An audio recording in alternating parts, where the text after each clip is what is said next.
ಬೆಂಗಳೂರು ಹಾಲು ಒಕ್ಕೂಟ ಬಮೂಲ್ನಲ್ಲಿ ಹೊಸ ಆಡಳಿತ ಮಂಡಳಿ ಅಧಿಕಾರಕ್ಕೆ ಬಂದ ನಂತರ ಸಂಸ್ಥೆಯಲ್ಲಿ ಮಹತ್ವದ ಹಾಗೂ ರೈತಪರ ಬದಲಾವಣೆಗಳನ್ನು ಜಾರಿಗೆ ತರಲಾಗಿದೆ.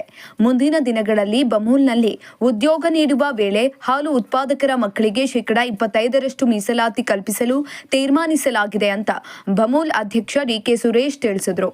ಚನ್ನಪಟ್ಟಣ ತಾಲೂಕಿನ ಬೈರಾಪಟ್ಟಣ ಸಮೀಪದ ಬಮೂಲ್ ಶಿಬಿರ ಕಚೇರಿ ಆವರಣದಲ್ಲಿ ಹಮ್ಮಿಕೊಂಡಿದ್ದ ಹಾಲು ಉತ್ಪಾದಕರ ಪ್ರತಿಭಾವಂತ ವಿದ್ಯಾರ್ಥಿಗಳಿಗೆ ಪ್ರತಿಭಾ ಪುರಸ್ಕಾರ ಹಾಗೂ ವಿದ್ಯಾರ್ಥಿಗಳಿಗೆ ಚೆಕ್ ವಿತರಣೆ ಸಮಾರಂಭ ಉದ್ಘಾಟಿಸಿ ಮಾತನಾಡಿದ ಅವರು, ಇದೇ ವೇಳೆ ಬಮೂಲ್ ಸಿಬ್ಬಂದಿಯ ಮಕ್ಕಳಿಗೂ ಶೇಕಡಾ 10% ಮೀಸಲಾತಿ ನೀಡಲು ನಿರ್ಧರಿಸುವುದಾಗಿ ಘೋಷಿಸಿದರು.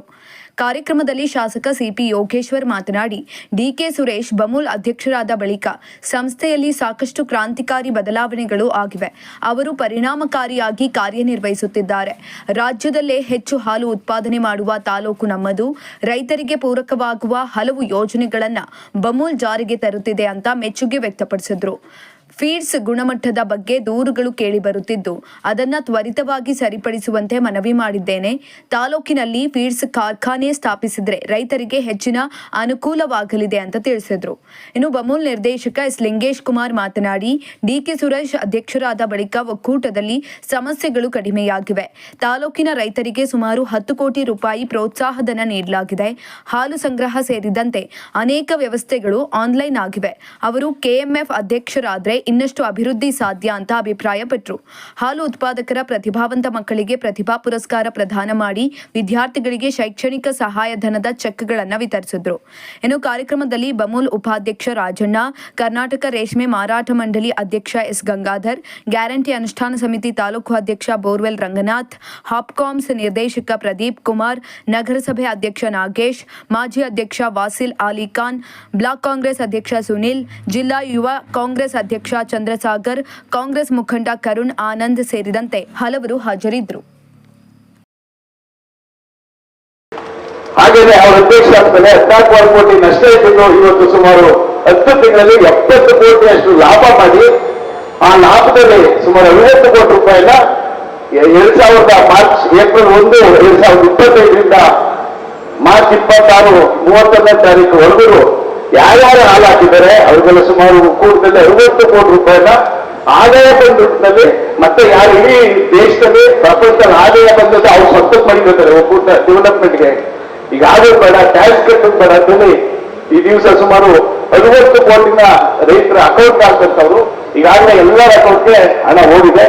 ವಿಶೇಷವಾಗಿ ಏನಂದ್ರೆ ನಮ್ಮ ತಾಲೂಕಿಗೆ ಸುಮಾರು 10 ಕೋಟಿ 63 ಲಕ್ಷ ನಮ್ಮ ರೈತರ ಅಕೌಂಟ್ ಬಂದಿದೆ. ನಮ್ಮ ರೈತರು ನಿಜವಾಗ್ಲೂ ತುಂಬಾ ಸಂತೋಷದಿಂದಿದ್ದಾರೆ. ಹಾಗೆಯೇ ನಮ್ಮ ಸಿಬ್ಬಂದಿಗೆ ಪ್ರತಿ ತಾಲೂಕು MPCSಗೆ ಅಂದ್ರೆ ಪ್ರತಿ ಡೈಲಿ ಸಿಬ್ಬಂದಿಗಳಿಗೆ 15,000 ರೂಪಾಯಿ ಕೊಡೋದ್ರ ಜೊತೆಗೆ ನಮ್ಮಲ್ಲಿ ಕಾಂಟ್ರಾಕ್ಟ್ ಲೇಬರ್ ಸೈನ್ ಮಾಡ್ತಾರೆ, ಅವ್ರಿಗೆಲ್ಲ ಸುಮಾರು 15,000 ರೂಪಾಯಿಷ್ಟು ಗಿಫ್ಟ್ ಕೊಡ್ತಿರುವಂಥದ್ದು. ಹಾಗೆಯೇ ಒಕ್ಕೂಟದಲ್ಲಿ ಸುಮಾರು ನಮ್ಮ ಸಂಘದ ಸಿಬ್ಬಂದಿಗಳೇ ಒಕ್ಕೂಟದಲ್ಲಿ ಗುಣಮಟ್ಟ ಹೆಚ್ಚಿಸಲಿಕ್ಕೆ ಈಗ ಎಲ್ಲ ಆನ್ಲೈನ್ ಸಿಸ್ಟಮ್ ಹಿಂದೆ ಇರಲಿಲ್ಲ. ಈಗ ನಮ್ಮ ರೈತ ಒಬ್ರು ಆನ್ಲೈನ್ ಹಾಲಾಕಿದ್ರೆ ಹಾಲು ಎಷ್ಟು ಎಸ್ಸೇನ್ ಆಗ್ತಿದೆ, ಫ್ಯಾಟ್ ಇದೆ, ಎಷ್ಟು ಲೀಟರ್ ಹಾಲು ಹಾಕಿದ್ರು, ಅಲ್ಲ ಹಾಲು ಎಷ್ಟು ಹಣ ಬೇಕು ಅಂತೇಳಿ ಇಮ್ಮಿಡಿಯೇಟ್ ಅವ್ರ ಮೊಬೈಲ್ಗೆ ಬರುವಂತ ವ್ಯವಸ್ಥೆ ಈಗ ಒಂದು 4-5 ತಿಂಗಳ ಹಿಂದೆ ಕಾರ್ಯಕ್ರಮ ಕೊಟ್ಟು ಈಗ ಸ್ಟಾರ್ಟ್ ಆಗಿದೆ. ಅಕೌಂಟ್ ಬರ್ತಾ ಇದೆಯಲ್ಲ, ನಿಮ್ ಮೊಬೈಲ್ ಬರ್ತಾ ಇಲ್ವಾ? ಹಾಗಾಗಿ ಅದು ಮಾಡುವಂತವ್ರು ನಮ್ಮ ಡಿ.ಕೆ. ಸುರೇಶ್ ಅವರು ನಮಗೆ ಏನಂದ್ರೆ ಇಡೀ ನಮ್ಮ ಒಕ್ಕೂಟದ ವ್ಯಾಪ್ತಿಗೆ ಸಹಾಯ ಆಗ್ಬಾರ್ದು. ಇವರು ಇಡೀ ರಾಜ್ಯಕ್ಕೆ ಇವತ್ತು ನಮ್ಮ ತಾಲೂಕಿನಲ್ಲಿ ಏನು ಹಾಲು ಉತ್ಪಾದನೆ 3,25,000 ಅತಿ ಹೆಚ್ಚು ಹಾಲು ಉತ್ಪಾದನೆ ಮಾಡ್ತಾ ಇರುವಂತ ತಾಲೂಕು ಅಂತ ಹೇಳ್ತಾ ನಮ್ಮ ರಾಜ್ಯಕ್ಕೆ ಇವರು KFF ಅಧ್ಯಕ್ಷ ಅಂದ್ರೆ ನಮ್ಮ ಒಕ್ಕೂಟದ ವ್ಯಾಪ್ತಿ ಇಡೀ ರಾಜ್ಯದಲ್ಲಿ ಯಾರು ಹಾಲು ಉತ್ಪಾದನೆ ಮಾಡ್ತಾರೆ ಅವ್ರಿಗೂ ಸಹಾಯ ಆಗುತ್ತೆ ಅಂತೇಳಿ ನಾವೆಲ್ಲ ಇಡೀ ನಮ್ಮ ಒಕ್ಕೂಟದ ಎಲ್ಲ ರೈತರು ಒಂದ್ಸಾರಿ ಚಪ್ಪಲಿ ತಪ್ಪಿ ಜೋರಾಗೆ KFF ಅಧ್ಯಕ್ಷ ಆಯ್ತಾರೆ ಅಂತ ನಮ್ಮ ಅದೃಷ್ಟ ಅದಲ್ಲ. ಯಾಕೆಂದ್ರೆ ನಾವು ಅಷ್ಟೆಲ್ಲ ನನಗೆ ಮಟ್ಟಕ್ಕೆ ಮುಂದಿನ ದಿವಸದಲ್ಲಿ ಸುಮಾರು ನಮ್ಮ ಹಾಳುಗಳು ಏನೋ ಕೊಡ್ತಾ ಇದೆ. ಮುಂದಿನ ದಿವಸದಲ್ಲಿ ಇವರ ನೇತೃತ್ವದಲ್ಲಿ ಇಡೀ ರಾಜ್ಯದಲ್ಲಿ ಹೈಯೆಸ್ಟ್ ಹಾಲು ಉತ್ಪಾದಕರಿಗೆ ನಾವು ದುಡ್ಡು ಕೊಡ್ತಾರೆ, ಲೀಟರ್ ಜಾಸ್ತಿ ಇದೆ ನಮ್ಮ ಒಕ್ಕೂಟ ಅಂತ. ಇದು 2 ತಿಂಗಳಲ್ಲಿ ನಿಮ್ಗೆ 1 ವರ್ಷದಲ್ಲಿ ನಂತರ ಅಧ್ಯಕ್ಷ 1 ಲೀಟರ್ ಆಗಿ ಕೊನೆಯ ಪಕ್ಷ 3 ರೂಪಾಯಿ ಜಾಸ್ತಿ ಮಾಡಬೇಕು ಅಂತ ಹೇಳಿ ನಮ್ಮ ತಾಲೂಕಿನ ಎಲ್ಲ ರೈತರ ಪರವಾಗಿ ಅದನ್ನು ಕೇಳ್ತಾ ನಮ್ಮ ತಾಲೂಕಲ್ಲಿ ಇವತ್ತೇನಾದ್ರು ಹಾಲು ಜಾಸ್ತಿ ಆಗ್ಬೇಕು ಅಂದ್ರೆ ತನ್ಮಯ ಸಿ ಯೋಗೇಶ್ವರನ್ ಅವರು ನೀರಾವರಿ ಮಾಡದೆ ಇವತ್ತು ನೀವು ಮಂಡ್ಯಕ್ಕೆ ಹೋಗಿ ಕಾವೇರಿ ನೀರು ಬಂದ್ರು ಸಹಿತ ನಮ್ಮ ತಾಲೂಕಿನ ಹೆಸರು ಯಾವ ಆಗೋಗ್ಬೋದು ಇವತ್ತು ಹೆಸರಿಗೆ ನೀರಾವರಿ ಮಾಡಿ ಪ್ರತಿ ಕೆರೆ ಪ್ರತಿಷ್ಠಾಗಿ ಇವತ್ತು ನಮ್ಮ ತಾಲೂಕಿನಲ್ಲಿ 3,25,000 ಹಾಲು ಉತ್ಪಾದನೆ ಆಗ್ತದೆ. ಮುಂದಿನ ದಿವಸದಲ್ಲಿ ನಮ್ಮ ಗುರಿ ನಮ್ಮ ತಾಲೂಕು ನಮ್ಮ ಅಧ್ಯಕ್ಷರು ಆದೇಶ ಮಾಡಿದ್ದಾರೆ, ಇಲ್ಲಪ್ಪ ನಮ್ಗೆ ಗೊತ್ತಿಲ್ಲ ಕಡೆಯ ನಿಮ್ಮ ತಾಲೂಕಿನಲ್ಲಿ ಕೊನೆಯ ಪಕ್ಷ 5 ಲಕ್ಷ ಲೀಟರ್ ಹಾಕಬೇಕು ಅಂತ. ಅದಕ್ಕೋಸ್ಕರನೇ ಸುಮಾರು ಇವತ್ತು 3% ಬಡ್ಡಿಲಿ ಅವರು ಹೇಳ್ತಾರೆ. ಇವತ್ತು ಪ್ರತಿ ರೈತರಿಗೆ 7 ಲಕ್ಷ ರೂಪಾಯಿ ಕೊಡುವಂಥದ್ದು 7 ಲಕ್ಷ ತಗೊಳ್ಳೋಕೆ ನಮ್ಮ ಬ್ಯಾಂಕಿಂದ ಎಲ್ಲರೂ ನಮ್ಮ DCC ಬ್ಯಾಂಕ್ ಅವರು ಕೊಡಬೇಕು ಅಂತ ಆದೇಶ ಮಾಡಿದ್ದಾರೆ. ನಮ್ಮ MLA ಪ್ರತಿ ಊರಿಗೆ ಹೋದ್ರೆ ನಮ್ಗೆ ಗೊತ್ತಿಲ್ಲ ಕಡೆ ಈ ಊರಿಗೆ ಹಸು ಲೋನ್ ಕೊಡ್ಬೇಕು, ಕೊನೆಯ ಪಕ್ಷ 50ರಿಂದ 100 ಹಸು ಲೋನ್ ಕೊಡ್ಬೇಕು ಅಂತ. ಬಟ್ ನಮ್ಮ ಹತ್ರ ಬಂದವರು ಯಾರು ಹೋದ್ರೆ ನನ್ನ ಹತ್ರ ಆಲ್ರೆಡಿ ಹಸು ಹೋಗಲ್ಲ, ದುಡ್ಡು ಕೊಡಿಸಿ ಸಾಕು ನಮ್ಗೆ ಅಂತ ಅವ್ರು ವ್ಯವಸ್ಥೆ ಮಾಡ್ಲಿಕ್ಕೆ ಆಗೋದಿಲ್ಲ. ಬಂದರೆ ಇವತ್ತು ನಮ್ಗೆಲ್ಲ ಹೆಮ್ಮೆ, ನಾವು ಮಾತು ಎಲ್ಲ ಕಡೆ ಹೇಳ್ತಾ ಇರ್ತೀವಿ, ಜಲಪುರ ತಾಲೂಕು ನಾವು ಅತಿ ಹೆಚ್ಚು ಹಾಲು ಕರಿತೀವಿ, ಇಡೀ ರಾಜ್ಯದಲ್ಲಿ ಅತಿ ಹೆಚ್ಚು ಹಾಲು ಕೊಡ್ತಕ್ಕಂಥ ತಾಲೂಕು. ಬೇರೆ ಕಡೆ ದೇಶದಲ್ಲಿ ಹಾಲು ಕಡಿಮೆ ಆಗುತ್ತೆ, ಅದು ಜಲಪುರದಲ್ಲಿ ದೇಶದಲ್ಲಿ ಹಾಲು ಕಡಿಮೆ ಆಗಿದ್ರೆ ಹಾಲು ಜಾಸ್ತಿ ಆಗ್ತಾ ಇದೆ. ಆದ್ರೆ ಈ ಕಷ್ಟಪಟ್ಟು ಹಾಲು ಕರಿತಕ್ಕಂಥ ನಮ್ಮ ಜನಗಳಿಗೆ ಎಲ್ಲ ರೀತಿಯ ಸವಲತ್ತುಗಳನ್ನ ಸಹಕಾರವನ್ನ ಅವರ ಕಷ್ಟವನ್ನ ಕಡಿಮೆ ಮಾಡೋ ರೀತಿಯಲ್ಲಿ ಇವತ್ತು ಬೆಂಗಳೂರಿನಲ್ಲಿ ಅವ್ರ ಜೊತೆ ನಿಂತಿದೆ ಅಂದ್ರೆ ತಪ್ಪಾಗಲಾರದು. ಅವರಿಗೆ ಪರಿಕರಗಳನ್ನ ಕೊಡ್ತಕ್ಕಂಥದ್ದು, ಹಸುಗಳನ್ನ ವಿಮೆ ಮಾಡ್ತಕ್ಕಂಥದ್ದು, ಅವ್ರಿಗೆ ಆರೋಗ್ಯ ಕಾಪಾಡ್ತಕ್ಕಂಥದ್ದು, ಇದಕ್ಕೆ ಪೂರಕವಾದಂತ ಒಂದಷ್ಟು ಅನುಕೂಲಗಳನ್ನ ನಮ್ಮ ಬೆಂಗಳೂರಿನಲ್ಲಿ ಇವತ್ತು ಮಾಡ್ತಾ ಇದ್ದಾರೆ. ಆ ನಿಟ್ಟಿನಲ್ಲಿ ಒಂದು ಒಳ್ಳೆಯ ಕಾರ್ಯಕ್ರಮ ಅಂತ ಹೇಳ್ತಾ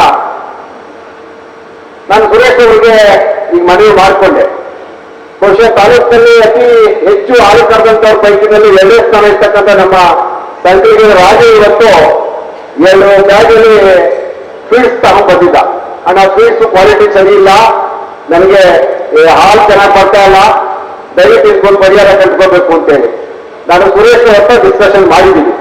ಅವರು ಕೂಡ ಅವ್ರಿಗೆ ನಾನು ಮುಂದೆ ಮನವಿ ಮಾಡ್ತೀನಿ ಏನಪ್ಪಾ ಅಂದ್ರೆ, ನಮ್ಮ ತಾಲೂಕಲ್ಲಿ ಬೆಂಗಳೂರಿನಿಂದ ಮಾಡ್ತಿರೋ ಅಥವಾ KRS ಇಂದ ಮಾಡ್ತಿರೋ ಒಂದು ಪಶು ಆಹಾರ ಉತ್ಪಾದನಾ ಘಟಕವನ್ನ ನಮ್ಮ ತಾಲೂಕಲ್ಲಿ ತೆಗಿರಿ. ಅದರ ಮುಖಾಂತರ ಇಡೀ ಸುತ್ತಮುತ್ತಲ ಭಾಗಗಳಿಗೆ ಅನುಕೂಲ ಆಗುತ್ತೆ. ನಮ್ಮ ರೈತರಿಗೆ ಗುಣಮಟ್ಟದ ಸ್ವೀಟ್ಸ್ ಅನ್ನ ಕೊಟ್ಟಾಗ ಮಾತ್ರ ಹಸು ಹಾಲು ಕರಿತವೆ. ಅದನ್ನ ನಾವು ಬೆಳಗಿನಿಂದ 10 ಲೀಟರ್ ಹಾಲು ಕರಿಬೇಕು, ಸಾಯಂಕಾಲ ಕರಿಬೇಕು ಅಂದ್ರೆ ಗುಣಮಟ್ಟದ ಆಹಾರವನ್ನು ಕೊಡಬೇಕು. ಆ ನಿಟ್ಟಿನಲ್ಲಿ DK ಸುರೇಶ್ ಅವರು ಹೇಳಿದ್ದಾರೆ. ಮುಂದಿನ ವಾರ ನಾವು ಗರ್ಗರಿ ಹತ್ರ ನಮ್ಮ ಕುಮಾರ್ ಜಾಗ ಬುಕ್ ಮಾಡಿಕೊಟ್ಟಿದ್ದಾರೆ. ಸುಮಾರು ಜಾಗ ಇದೆ, ಗರ್ಗರಿ ನಾವು ಫೀಲ್ಡ್ ಫ್ಯಾಕ್ಟರಿ ಮಾಡೋಣ ಅಂತ. ಆ ನಿಟ್ಟಿನಲ್ಲಿ ಕಾರ್ಯಕ್ರಮವನ್ನು ರೂಪಿಸ್ತೀವಿ. ಮುಂದಿನ ವಾರ ಜಾಗಕ್ಕೆ ಅಧಿಕಾರಿಗಳು ಕರ್ಕೊಂಡೋಗಿ ಭೇಟಿ ಮಾಡಿ ಅದಕ್ಕೆ ಚಾಲನೆ ಕೊಡಬೇಕು ಅಂತೇಳಿ ಸುರೇಶ್ ಅವರಲ್ಲಿ ಮನವಿ ಮಾಡಿಕೊಟ್ಟ. ಬಮೂಲ್ ಕಲ್ಯಾಣ ಟ್ರಸ್ಟ್ ಅಂತ ಹೇಳಿ ನಾವು ಬಮೂಲ್ ಕೆಳಗಡೆ ಒಂದು ಟ್ರಸ್ಟ್ ಅನ್ನ ಮಾಡಿಕೊಂಡಿದ್ದೇವೆ. ಸುಮಾರು 20 ವರ್ಷಗಳಿಂದ ನಡೀತಾ ಇದೆ. ಸೊ ಯಾರ್ಯಾರಿಗೆ ಕೆಲವು ಯೋಜನೆಗಳನ್ನ ರೂಪಿಸಿ ರೈತರಿಗೆ, ರೈತರ ಮಕ್ಕಳಿಗೆ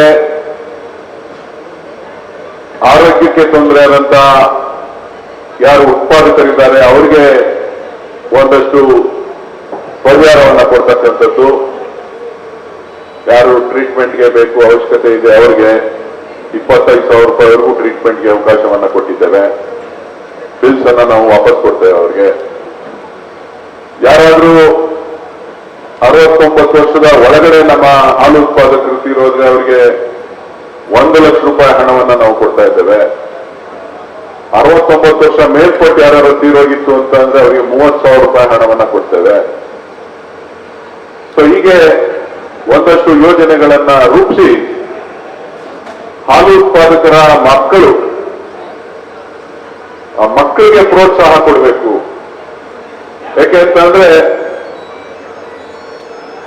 ಭವಿಷ್ಯದ ಪ್ರಜೆಗಳು, ಭವಿಷ್ಯದಲ್ಲಿ ಅವರಿಗೆ ನಮ್ಮ ಪ್ರೋತ್ಸಾಹ ಇರಬೇಕು. ಯುವಕರನ್ನ, ವಿದ್ಯಾರ್ಥಿಗಳಿಗೆ ಪ್ರೋತ್ಸಾಹ ಮಾಡಿ ಅವ್ರಿಗೆ ಏನಾದ್ರೂ ಮಾಡಿ ಶಕ್ತಿ ತುಂಬಬೇಕು ಅಂತಕ್ಕಂಥ ಒಂದು ನಿಟ್ಟಿನಲ್ಲಿ ಯಾವ ಮಕ್ಕಳು ಚೆನ್ನಾಗಿ ಓದಿ ಅತಿ ಹೆಚ್ಚು ಅಂಕಗಳನ್ನ ಗಳಿಸಿದ್ದಾರೆ ಅವರನ್ನ ಗುರುತಿಸಿ ಪುರಸ್ಕಾರವನ್ನ ಮಾಡಬೇಕು ಅಂತೇಳಿ ಯಾರು SSLC ನಲ್ಲಿ ಅತಿ ಹೆಚ್ಚು ಅಂಕಗಳನ್ನ ಗಳಿಸಿದ್ದಾರೆ ನಮ್ಮ ಉತ್ಪಾದಕರ ಮಕ್ಕಳು ಅವ್ರಿಗೆ, ಯಾರು PUC ನಲ್ಲಿ ಅತಿ ಹೆಚ್ಚು ಅಂಕಗಳನ್ನ ಗಳಿಸಿದ್ದಾರೆ ಅವ್ರಿಗೆ, ಯಾರು ITI ಅಲ್ಲಿ ಅತಿ ಹೆಚ್ಚು ಅಂಕಗಳನ್ನ ಗಳಿಸಿದ್ದಾರೆ ಅವ್ರಿಗೆ, ಯಾರು BA BCom BSc ನಲ್ಲಿ ಓದ್ತಾ ಇದ್ದಾರೆ ಅವ್ರಿಗೆ, ಯಾರು ಮಾಸ್ಟರ್ ಡಿಗ್ರಿ ಮಾಡ್ತಾ ಇದ್ದಾರೆ ಅವ್ರಿಗೆ, ಯಾವ ವಿದ್ಯಾರ್ಥಿಗಳು ಇಂಜಿನಿಯರಿಂಗ್ ಸೇರಿದ್ದಾರೆ ಅವ್ರಿಗೆ, ಯಾರು MBBS ಓದಲಿಕ್ಕೆ ಸೇರಿದ್ದಾರೆ ಅವ್ರಿಗೆ, ಯಾರು KAS ನಲ್ಲಿ